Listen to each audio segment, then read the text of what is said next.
Hey guys, what's up? In this tutorial we're going to reveal to you how you can adjust or change the margins for designs and documents on Affinity Designer. So let us get started.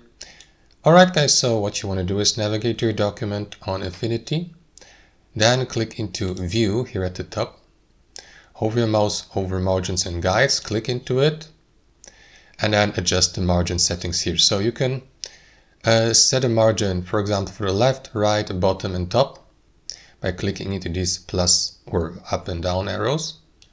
For example, set a margin of 4 or 5 or I don't know, 3 millimeters and so on and so forth. Assign a color here. Let me go, for example, with that green color here.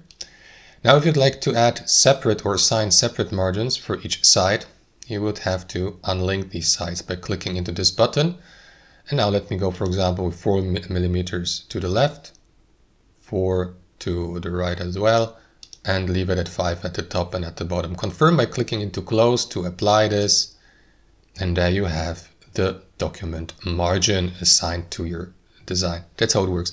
Thanks for watching and have a fantastic day.